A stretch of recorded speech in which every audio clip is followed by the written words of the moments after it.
Internet. It's Paul. It's Matt. The Dork Lords. We're here talking about She-Hulk, Attorney at Law. Season 1, Episode 2, Superhuman Law.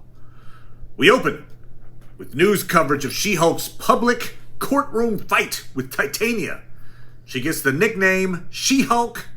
She and her friend and paralegal Nikki go to a bar where everyone wants to see She-Hulk as opposed to Jennifer.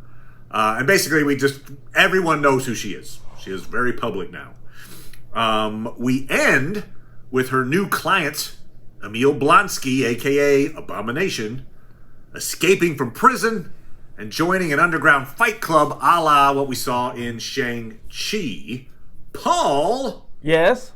What'd you think of episode 2?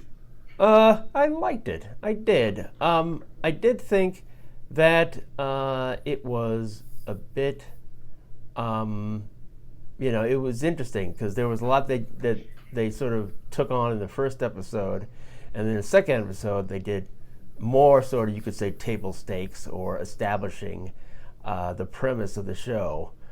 So it was interesting to me that you had a little bit where you met her family and a little bit where she starts her new job, and then, okay, then this is her first case, so, and a little bit like, okay, this is the end of that last experience there because, she got fired. So, it was interesting how it was sort of segmented to me, but I did enjoy it, and I had fun.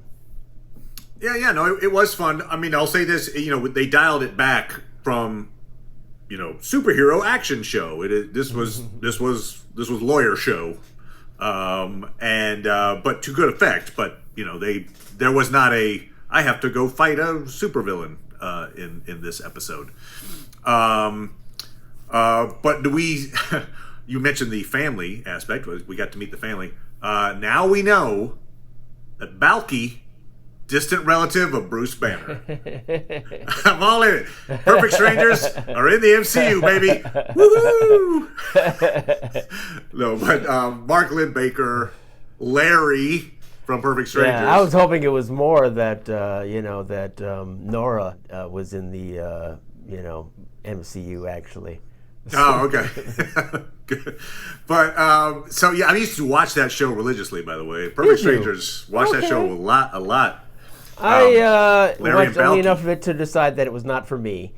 I think Mark Lynn Baker, in My Favorite Year, was the star of it, basically. Because of that, it's like he can do no wrong for me. He is because he played himself, not really himself, in The Leftovers. It's like that was just like mwah, so. He is your royalty. Yes, he played Larry Appleton, but who cares? What? Look, I'll say this. I'm sorry. Go ahead, finish. Finish before I show how wrong you are, but go ahead. How wrong I am, okay. But no, he's Benji Stone. He could have retired then, and, you wouldn't need anything else, No, but no. For kids who don't know yet what comedy is, I admit I watched Happy Days, and I would never defend that. But you go right ahead and defend Perfect Strangers. Right ahead. I can't even remember much about Perfect Strangers, except that I will say this: the thing that does stick in my mind about that show, each episode had some kind of cool physical comedy in it. Like, it wasn't just talking heads. Like, Balky and Larry did some kind of silly thing. And I was always like, very cool. Anyway, they had good rapport. Didn't they?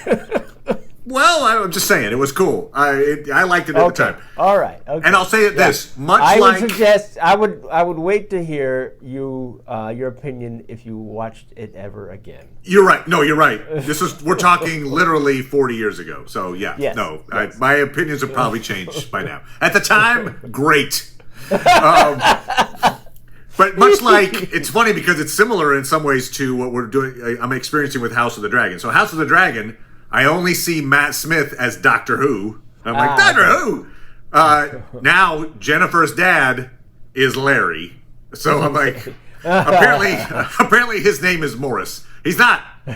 He's Larry. Anyway, just call him Larry. God bless it. How about Lamorris? Yeah, Morris. I'll take it. I'll take it. But I did love the casting. I thought he did a good job as the dad. I liked his obsession with Hawkeye's arrows. Like, like, where did they go? Yeah. And he assumes now that, of course, Jennifer knows everything about the Avengers. Because, literally like the next day after she gets powers, you're in, right? You know everything now. So that was all very good. Actually, I liked her little heart-to-heart with her dad. Yes. Where, she confesses that the public reveal of her identity was like a weight being lifted, she says. But then now there's a new weight. Yes. And so my interpretation of that is that the new weight is the public's expectation of what she's going to do with these powers. Yeah? Did you get that out of it, or what was your thought on that? I was just thinking it was more of a carry-on from the previous episode where she was like, I don't want this to change my life, And so, now that it's changed it, now she has to deal with how it's going to change her life. So, I was just thinking, like, for instance... She wants to be a lawyer, and until that time, she... had a job, and then when she did, at this point in the story, she doesn't have a job. So she now doesn't. She didn't want the She-Hulk to disrupt her life as a lawyer, and then it did. And so, even though that weight is lifted, finally, okay, she can't conceal it. Now what's going to happen? What's going to happen as a result of it? So that's the new weight. That's what I thought it was. Okay, I was just thinking, for instance, is it okay to have supernatural physical strength, but use your talents in a very cerebral world of the courtroom? For Jennifer, that answer is yes. Sure, why not? But I was getting the sense that maybe now that everyone knows who she is, that she's feeling that people might judge her harshly for like shelving her physical prowess to go be a lawyer. Yeah, that didn't occur to me at all. Okay, all right. I felt like she's. Maybe that's true, but I feel like all that she expressed in the previous episode is, I want to be a lawyer. I don't want this to interfere with my being a lawyer. This is what I want to do. I don't want to be a superhero. So, you're right. Maybe it's just that she sees it like some impediment to being a lawyer. Any of those powers to be a lawyer. Because she was a lawyer, and then because she has this gift, if you want to call it a gift, she gets fired. So it is actually an impediment to her being a lawyer. So maybe that's what that is. During her job search, which is going poorly for a long time there. Yes. We get a couple of Easter eggs screen that she's looking at. One is an Easter egg for, it looks like Wolverine. I mean, it's like man with metal claws in bar fight. And then we also, in just a one line below that, it talks about the giant statue. It does. Tiamut from the Eternals that's hanging out in the sea. Yes. So, that was a question of like, is everybody just... No one cares? Like, no, okay, so it's a thing. People are like, what is that thing? What is it? So, that's but again, I think I mentioned this before, I just feel like it's like that Simpsons episode with Bart, who has those powers. It's like, what do we say when something strange happens? It was good that Bart did that. Basically, crazy crap happens all the time. Yeah. Oh, there's a statue out in the ocean. Yep. There's a statue out in the ocean. Claws for hands. Yeah. No. Yep. That makes sense. That happens. That happens. So we do have Bruce talking with Jennifer on the phone, and then which is nice. I like that she at least decides. She kind of steamrolls him a bit, but she's ostensibly she's calling to say, "Hey, is it okay if I represent the guy who tried to kill you?" And he's like, "Yeah, that's fine." And they do the fourth wall break. I like that fourth wall break actually, where Bruce says like, "It's fine. Like, I was a different man then, literally." And a la Ed Norton. And Jennifer acknowledges it. You consider that breaking the fourth wall? Oh wait. Well, not his line, but then back to Jennifer, where she goes like, "Ugh," and she looks at the camera. Right? She definitely goes like, "Da da da da da da." So okay. Yeah. But interestingly, we have Bruce is on that Sakaar ship, and maybe headed back to Sakaar potentially. You had pointed out that maybe he's gonna be finding out he's got a son. That's the popular theory, and there's nothing that has occurred that who's going to be Scar? Bronson Pinchot. Perfect strangers, it's coming. All right, anyway. I liked that Jennifer's one condition for being hired by the giant firm was that she gets to have her friend, paralegal Nikki, Yes. on as well. You know, she could have probably asked for just about anything in that moment. Yes. And she's like, my paralegal. Okay. Yeah, I mean, I like that. You know, he was like, I wouldn't even. Why would I even care? It's like, Yeah, it's like, right. Okay. Yeah, it's kind of like, it's like, all right. really, no, you're the one I'm going to fire if it doesn't work out. I mean, you know. Yeah, right. She gets to stay. Well, maybe not, but it's just as easy to fire two people at one time. Yeah, that's right. One, Good so. point. They did. It was maybe a little too obvious, but I get what they were doing. But they were like, "Hey, we've got a budget. We can," even though they set the premise of like the attorney says, "We're hiring you as She-Hulk. We want you to be She-Hulk all the time. That's you. Yes, So be yes. She-Hulk." Yeah. They do have these moments where there were two of them in this episode. Where one, she goes to the jail to visit Emil Blanc. She's like, "No superpowers." In other words, we don't want to pay to have you be She-Hulk. You know what? I'm sorry. You know what? It doesn't make sense for her to go in with powers. It just doesn't make sense. But the other moment was when she's talking to her old boss and he's going to fire her. He's like, "Can I just talk to you in your normal form?" And that's how they did it in the comic. Okay. All right. I'm just saying it seemed a little bit like, let's save a little cash. No, let's there's all explain it. dramatic purposes for all that stuff. Here's the thing to debate, whether or not she really is a liability to the public defender's office. I see. So in other words, was it right for her to be fired? Is what you're saying? Yeah. Yeah, I thought that was pretty sudden. I mean, like, in other words, I understand why there was a mistrial. Hey, Sure. you saved these people's lives, and now maybe they might feel more inclined to vote in your direction. Okay. Right. But, yes. okay, that's one case. Yes. So the next case, she just doesn't transform into She-Hulk, and Right. Now, I guess what they get. I guess, like, if you were on a case opposite her, then you're like, can we get somebody to attack? Oh, sure. Right. How do we get a mistrial out of this? Make sure you try to kill the jury. Yeah. And then you go to jail for a long time. But yes. Because some people have, and I noticed on IMDb, someone pulled out the thing saying that you lost. And of course, a mistrial doesn't mean that you lost. It just means that all your work is gone. You just, you do a retrial. It's a retrial, right. So that's not desirable to the state's attorney's office, certainly. It's like, okay, we just spent money to have this, and now we got to do it again. No, it didn't. It seemed pretty harsh to just let her go. I guess they're just saying,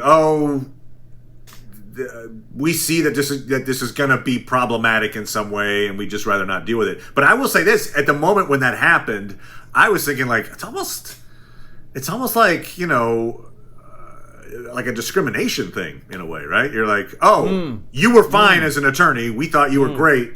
But now that we know this other thing about who you are that you can't control. Right. Nope, you're out. Right. And he even admitted that she did the right thing. Right.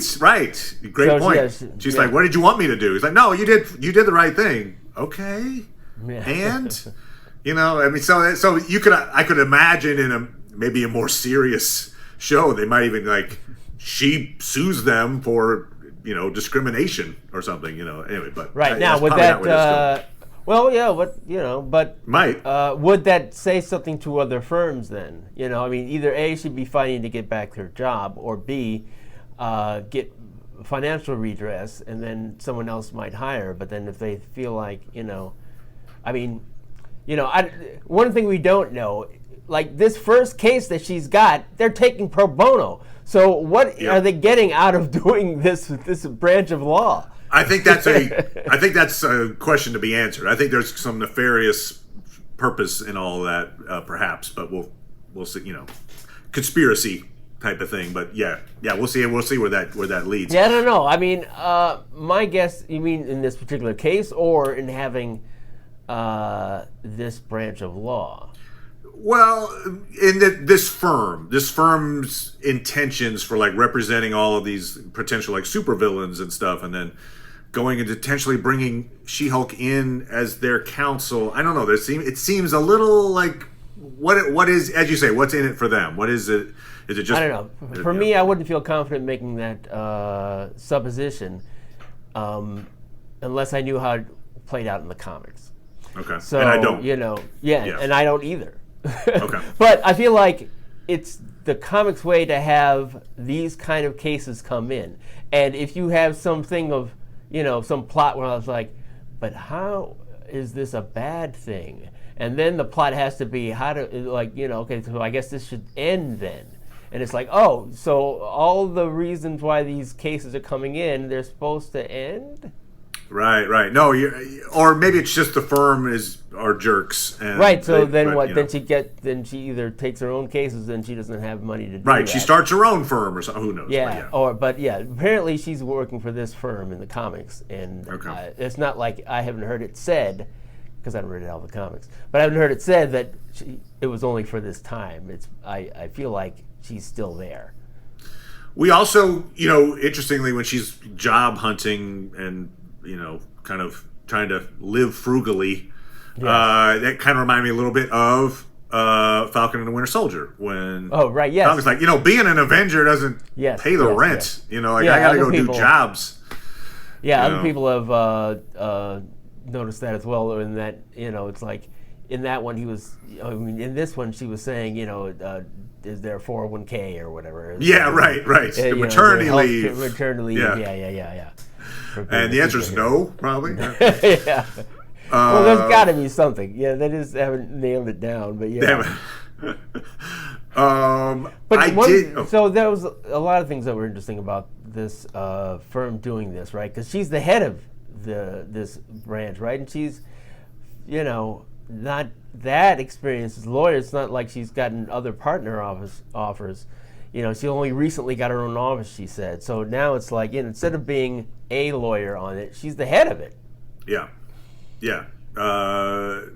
It's maybe that's maybe she hires Daredevil. I don't know. Maybe either she's going to meet Daredevil. That she's opposing counsel. She's going to oppose him. Okay. You think Daredevil will be on the other side in some courtroom? I think so. Yeah, I do. Okay. That makes sense. Why not have a conflict? It's a conflict between heroes, but in a court setting, which is kind of right. Cool. Yes.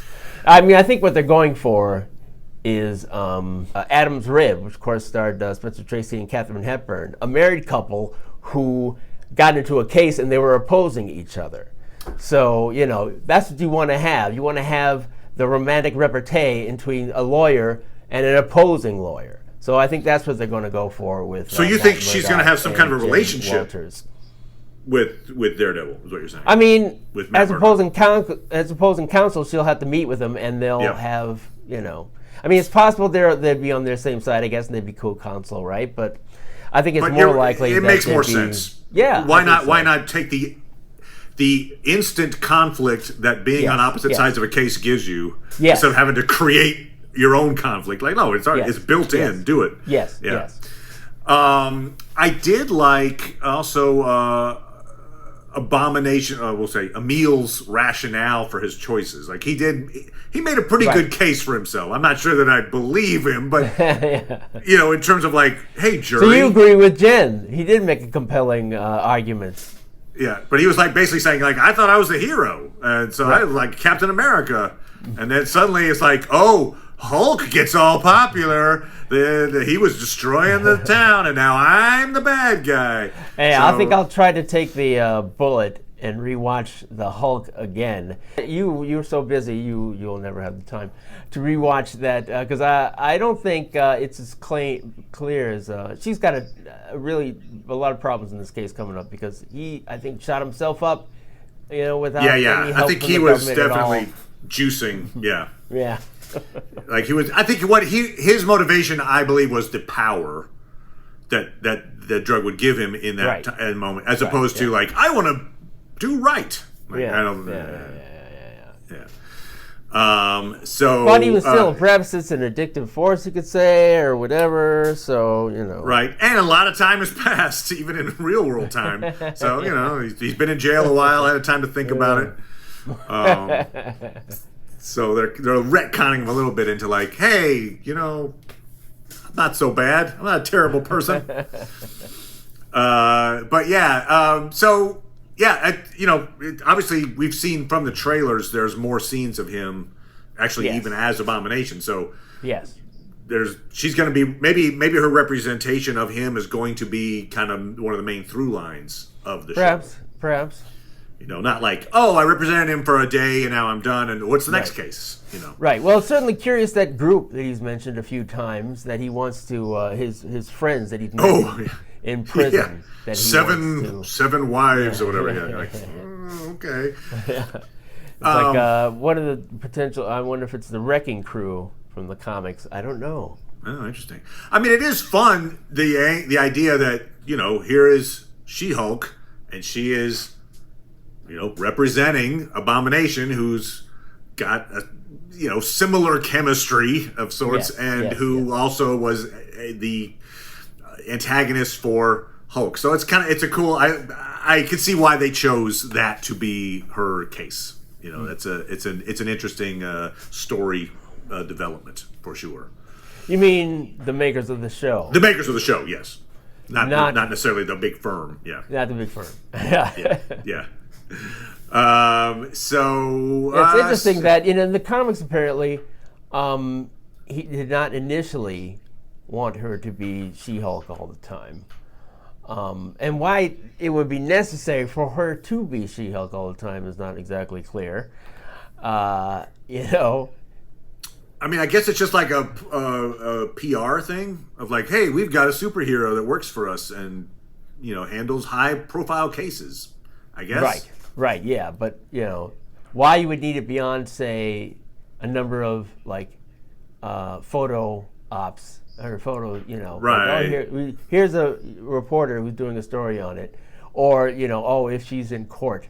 But why she would need to walk along the firm like that, I'm not exactly sure. Yeah, you're right. You'd think there'd be at least a little like, okay, you did it for the 5 minutes we needed on the red carpet. Now you can just be Jennifer. Yeah. That's fine. Yeah. So we'll just see. We'll see where that goes. My guess is there's a nefarious something. Big firm's got a nefarious purpose. Okay. So I'll just throw that in there. I'll take your word for it. Okay. Well, I mean, he certainly didn't make himself seem that good. It's like the first scene was like, fire that guy and send this guy to Minnesota because I know he doesn't like the cold. Right. It's like, okay, I mean, so he's plus he was representing the side that she was, speaking against originally. Oh, the corporation and they're bad and they don't, blah, blah. They're doing bad things with their power. So they've set him as not so great a guy, but she's desperate, needs a job. Okay, fine. Yeah, even bad people need representation as represented by Emil Blonsky. So that's right. So anyway, I'm enjoying the series. I'm just see where it goes. And any final thoughts, good sir? I think I covered most of what I was thinking for that. All right. So be it. We will be back talking about episode 3. We're also going to be talking about House of the Dragon and, of course, Rings of Power. Maybe a little Sandman in there. We're throwing it all in. It's an all play. It's an all play. Yes, this may be the death of us. That's right. This is it. We're going to age up. Like Bronson Bean Show. All right. All right. So anyway, we'll see everybody next time. Thanks always, Paul. Appreciate it. You're welcome. Sure. Bye, everybody. Bye.